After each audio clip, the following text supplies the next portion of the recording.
Hello student, कैसे हैं आप सब। स्वागत है आपका कैन कोचिंग सेंटर में। आज की इस वीडियो में हम आपको बताने वाले हैं क्लास 10th के साइंस के कुछ इम्पोर्टेंट क्वेश्चन आंसर, जिसमें हम लोग शुरू कर रहे हैं चैप्टर 13 जिसका नाम है हमारा पर्यावरण। बोर्ड एग्ज़ाम में अगर 90% आपको अंक लाने हैं तो ये वीडियो पूरा देखिएगा, और इसी चैनल पर आपको ऐसे क्वेश्चन दिए जाएंगे जो आपके बोर्ड एग्ज़ाम में आएंगे। तो चलिए शुरू करते हैं आज का ये इम्पोर्टेंट वीडियो। तो यहाँ पर हम लोग सबसे पहले चलते हैं बहुविकल्पी क्वेश्चन से, जो कि पहला क्वेश्चन यहाँ पर आपका है, निम्नलिखित में से कौन से समूहों में केवल जैव निम्नकरणीय पदार्थ नहीं है। जैव निम्नकरणीय पदार्थ नहीं है, तो बताइएगा। ऑप्शन आपके सामने हैं ABCD। बताइएगा कौन सा आंसर सही होगा। आंसर कमेंट में ज़रूर लिखें। तो यहाँ पर आंसर सही हो जाता है ऑप्शन बी, घास, लकड़ी, प्लास्टिक। ये समूह है, इसमें जैव निम्नकरणीय पदार्थ नहीं है, क्योंकि यहाँ पर प्लास्टिक है, और जो कि प्लास्टिक होता है ये जैव निम्नकरणीय पदार्थ नहीं होता है। चलिए देखते हैं बच्चों नेक्स्ट क्वेश्चन। अगला क्वेश्चन ये रहा आपके सामने। क्वेश्चन है इकोसिस्टम। इकोसिस्टम शब्द का सर्वप्रथम उपयोग किसने किया था। इकोसिस्टम शब्द का जो सर्वप्रथम उपयोग है किसने किया था। जल्दी से जल्दी आंसर कमेंट में लिखिएगा। ऑप्शन आपके सामने हैं। Option A Darwin, option B Lindeman, option C A.G. Tansley, option D Lamarck. बताइएगा कमेंट बॉक्स में क्या होगा इसका आंसर। तो answer is option C, A.G. Tansley. A.G. Tansley ने इकोसिस्टम शब्द का प्रयोग सबसे पहले किया था। नेक्स्ट क्वेश्चन यहाँ पर आ जाता है क्वेश्चन नंबर 3। क्वेश्चन इज प्राकृतिक परितंत्र है। इसमें से प्राकृतिक परितंत्र क्या है ये आपको बताना है। तो देखिएगा ऑप्शन आपके सामने हैं, गमले, जल जीवशाला, खेत, वन। सही आंसर आपके सामने हो जाता है option number D. D is the right answer. प्राकृतिक परितंत्र क्या है, वन है। नेक्स्ट क्वेश्चन देखिएगा बच्चों, आपकी स्क्रीन पर ये रहा। क्वेश्चन है पारिस्थितिकी तंत्र के दो घटक हैं। पारिस्थितिकी तंत्र के दो घटक हैं। ऑप्शन आपके सामने हैं। जल्दी से जल्दी कमेंट बॉक्स में लिखिएगा कि आंसर कौन सा सही है। ABCD चार ऑप्शन आपके सामने हैं। आपको बताना है पारिस्थितिकी तंत्र, पारिस्थितिक तंत्र के दो घटक कौन से हैं। यहाँ पर आंसर सही हो जाता है ऑप्शन सी, जीवीय और अजीवीय दो घटक हैं जो कि पारिस्थितिक तंत्र के घटक हैं। नेक्स्ट क्वेश्चन नंबर 5 आपके सामने है। पारिस्थितिक तंत्र में निरंतर किसकी आवश्यकता होती है। पारिस्थितिक तंत्र में निरंतर किसकी आवश्यकता होती है। ऑप्शन आपके सामने हैं, जल, वायु, ऊर्जा, इनमें से कोई नहीं। सही आंसर क्या होगा, जल्दी से कमेंट बॉक्स में लिखिएगा।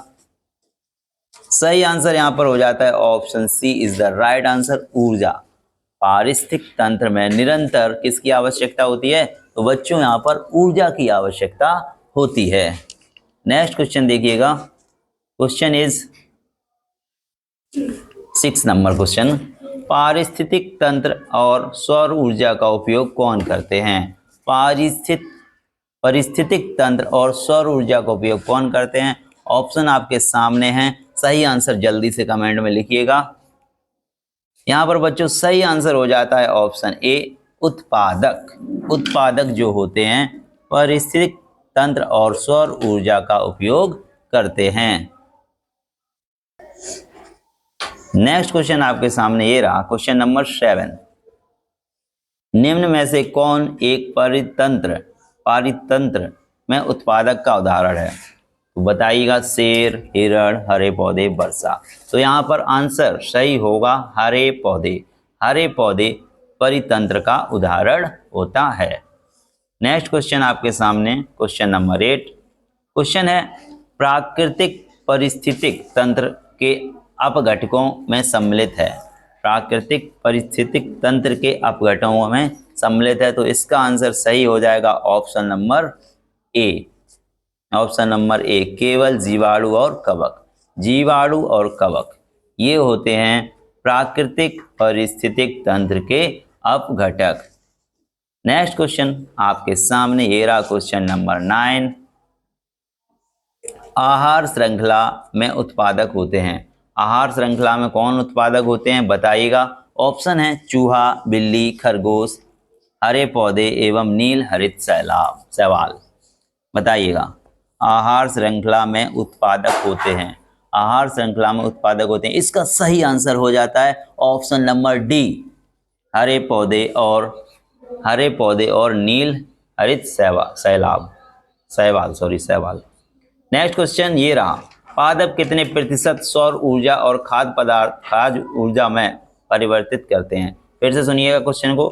पादप कितने प्रतिशत सौर ऊर्जा को खाद्य ऊर्जा में परिवर्तित करते हैं।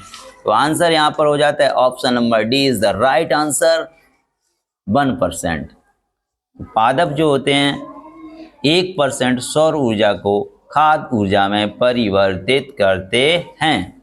नेक्स्ट क्वेश्चन है बच्चों आपके सामने ये रहा, क्वेश्चन नंबर 11। यहाँ पर देखिए आपके सामने क्वेश्चन नंबर 11।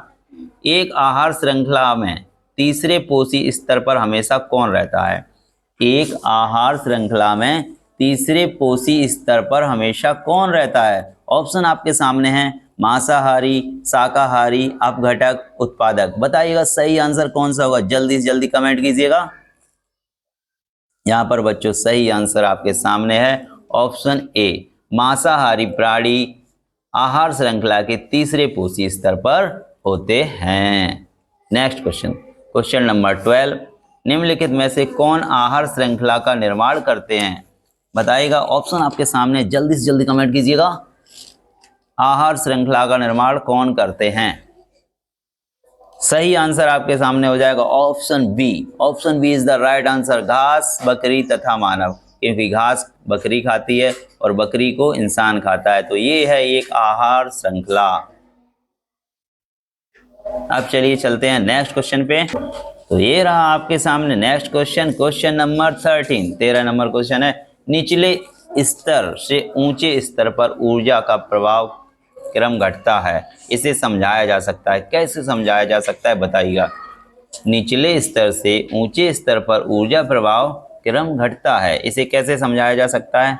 तो इसे समझाया जा सकता है ऑप्शन बी होगा सही, ऊष्मागतिकी के द्वितीय नियम से। ऊष्मागतिकी के द्वितीय नियम से। नेक्स्ट क्वेश्चन है आपके सामने, क्वेश्चन नंबर 14। 10% का नियम देने वाले वैज्ञानिक कौन हैं। 10% का नियम किसने दिया था। तो 10% का नियम दिया था बच्चों लिंडमान ने। किसने। लिंडमान ने 10% का नियम दिया था। ये हो जाता है यहाँ पर आपका राइट आंसर।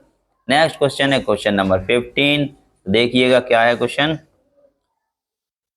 परितंत्र में कितने प्रतिशत ऊर्जा एक पोषी स्तर से दूसरे पोषी स्तर में प्रवाह होती है। क्वेश्चन को फिर से सुनिएगा। परितंत्र में कितने प्रतिशत ऊर्जा एक पोषी स्तर से दूसरे पोषी स्तर में प्रवाह होती है। इसका आंसर हो जाएगा 10%। कितना। 10%। नेक्स्ट क्वेश्चन है बेटा आपके सामने। एक पोषी स्तर पर उपलब्ध कार्बनिक पदार्थों की कितनी मात्रा अगले पोषी स्तर तक पहुंचती है। इसका भी आंसर हो जाएगा 10%। कितना हो जाएगा 10%। एक पोषी स्तर पर उपलब्ध कार्बनिक पदार्थों की 10% मात्रा अगले पोषी स्तर तक पहुंचती है। नेक्स्ट क्वेश्चन है आपके सामने क्वेश्चन नंबर 17। पारिस्थितिक तंत्र में ऊर्जा का प्रवाह होता है, कैसा होता है। एक दिशीय होता है, यानी कि एक दिशा में होता है। पारिस्थितिक तंत्र में ऊर्जा का प्रवाह एक ही दिशा में होता है, मतलब एक दिशीय होता है। नेक्स्ट क्वेश्चन है आपके सामने क्वेश्चन नंबर 18। क्वेश्चन है प्रदूषित वातावरण में सबसे अधिक प्रदूषक पाए जाते हैं। प्रदूषित वातावरण में सबसे अधिक प्रदूषक पाए जाते हैं, इसका सही जवाब कौन देगा, जल्दी से कमेंट कीजिएगा। तो उत्तर सही हो जाता है ऑप्शन बी। ऑप्शन बी, तृतीय उपभोक्ताओं में सबसे अधिक प्रदूषक किसमें होता है, तृतीय उपभोक्ताओं में होता है। नेक्स्ट क्वेश्चन है ओजोन, हानिकारक ओजोन पाई जाती है। हानिकारक ओजोन कहाँ पाई जाती है, जल्दी से बताइएगा। हानिकारक ओजोन पाई जाती है, तो ये पाई जाती है बेटा क्षोभ मंडल में। कहाँ पर पाई जाती है, क्षोभ मंडल में हानिकारक ओजोन पाई जाती है। नेक्स्ट क्वेश्चन है क्वेश्चन नंबर 20। यहाँ पर आपको आंसर करना है 20 नंबर क्वेश्चन का। वायुमंडल की ओजोन परत पृथ्वी को बचाती है। वायुमंडल की ओजोन परत पृथ्वी को बचाती है, किससे बचाती है, जल्दी से आंसर दीजिएगा। तो राइट आंसर हो जाता है ऑप्शन बी, पराबैंगनी किरणें, अल्ट्रावायलेट किरणों से ओजोन परत हमारी पृथ्वी को बचाती है। जी हाँ। नेक्स्ट क्वेश्चन देखिएगा, क्वेश्चन आपके सामने 21 नंबर क्वेश्चन ये रहा।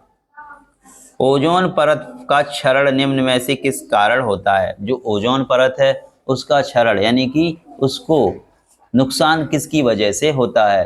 तो सही आंसर यहाँ पर हो जाएगा आपके लिए, सही आंसर है क्लोरोफ्लोरोकार्बन, जिसे हम लोग CFC भी कहते हैं। क्लोरोफ्लोरोकार्बन की वजह से ओजोन परत में कमी आती है, यानी कि क्षरण होता है। नेक्स्ट क्वेश्चन है बेटा आपके सामने क्वेश्चन नंबर 22। तो क्वेश्चन आपके सामने है, सामान्य प्रतिशीतन कारक क्लोरोफ्लोरोकार्बन फ्यून तथा नियोन गंभीर प्रदूषक हैं, क्योंकि ये क्या करते हैं, ये करते हैं, क्वेश्चन नंबर का आंसर सही होगा सी, वायुमंडलीय ओजोन परत को क्षति पहुंचाते हैं।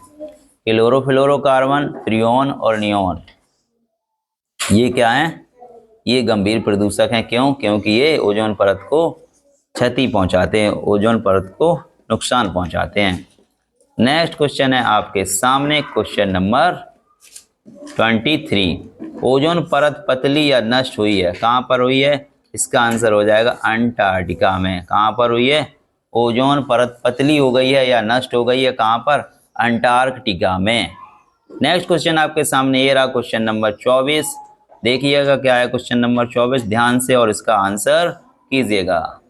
तो क्वेश्चन नंबर 24 बेटा हो जाता है यहाँ पर, भविष्य में त्वचा रोग किस कारण बढ़ेंगे। भविष्य में यानी कि फ्यूचर में वो त्वचा स्किन के जो रोग हैं वो किसकी वजह से बढ़ेंगे, ऑप्शन डी सही हो जाएगा। ओजोन परत की क्षति के कारण त्वचा रोग भविष्य में बढ़ सकते हैं। नेक्स्ट क्वेश्चन है आपके सामने, घरों के कचरों में क्या होता है, क्या होता है बताइए। ऑप्शन बी यहाँ पे सही हो जाएगा, जैव निम्नकरणीय प्रदूषक।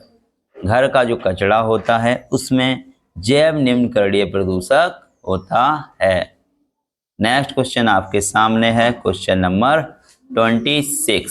26 को पढ़ लीजिए और आंसर दीजिएगा अपने आप से, देखें कितने बच्चे ABCD में से सही आंसर दे पाते हैं। तो बच्चों एक बार फिर मैं आपको याद दिलाना चाहूँगा, यदि आपको बोर्ड एग्जाम में 90% से ज़्यादा नंबर चाहिए तो आप हमारे चैनल केन कोचिंग सेंटर यूट्यूब चैनल को सब्सक्राइब करें। यहाँ पर आपको मिलेंगे इम्पोर्टेंट क्वेश्चन जो कि आपके एग्ज़ाम में आएंगे। तो केन कोचिंग सेंटर को कीजिएगा सब्सक्राइब। मिलते हैं बच्चों नेक्स्ट वीडियो में। आप अपना और अपने मम्मी पापा का ख्याल रखिएगा। जय हिंद, वंदे मातरम।